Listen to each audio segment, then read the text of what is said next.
Welcome back to Hannity. So for months, we have been telling you how the Destroy Trump media will do anything in their power to take down this president, this administration. Time after time, the professional Trump haters over at the Clinton News Network, they have been proving my point, including over the weekend, where the Clinton News Network once again published a demonstrably false Russia collusion story that they now have been once again forced to completely retract.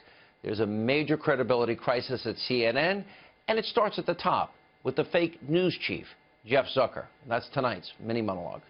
All right, last Thursday, CNN published a story alleging that longtime Trump ally, personal friend of mine, by the way, Anthony Scaramucci, was being investigated for colluding with the Russians through dealings with a Russian investment fund. But 24 hours later, the story was completely debunked. CNN was forced to issue this embarrassing retraction. Quote, that story did not meet CNN's editorial standards and has been retracted. Links to the story have been disabled. CNN apologizes to Mr. Scaramucci.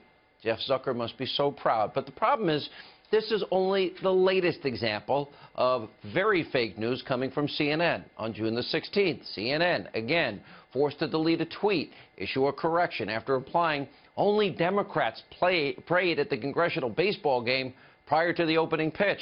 And on June 15th, CNN senior White House correspondent, somebody who's becoming unhinged like Liberal Joe, Jim Acosta, tweeted and deleted a fake claim that President Trump didn't visit Congressman Scalise in the hospital following the congressional baseball shooting, which was tragic and a lie. And that's not all. Earlier this month, CNN actually had to rewrite a story that incorrectly predicted James Comey would refute certain statements from President Trump during his testimony. It didn't happen. Now, all of these are just recent examples from this month alone. Now, take a look at some of the many conspiracy theories that are being pushed on a regular basis on CNN and the downright vicious, nasty coverage of the administration that takes place night after night, day after day on air. Watch this. It's a grotesque abuse of power by the President of the United States. This is the kind of thing that goes on in non-democracies. At the dessert course, he gets 2 scoops of vanilla ice cream with his chocolate cream pie instead of the single scoop for everyone else. He's gained weight, according to these sources. He doesn't trust people around him. He's withdrawing.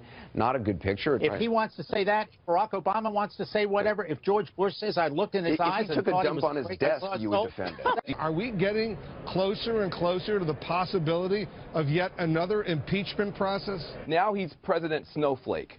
Okay? Everything he said, oh, they're mean to me and they don't like me and I just don't understand it and it's not fair. This was a white lash. This was a white lash against a changing country. It was a white lash against a black president in part. Way beyond unbelievable. So why is CNN's president, Jeff Zucker, allowing this culture of biased, anti-Trump, fake news to thrive at his network? Now, as the Harvard-educated New York elite is so enraged with the election of President Trump that he's now committed to politically using a network to destroy the administration by any means necessary. By the way, Jeff, do you even care? If CNN has no credibility left, do you care?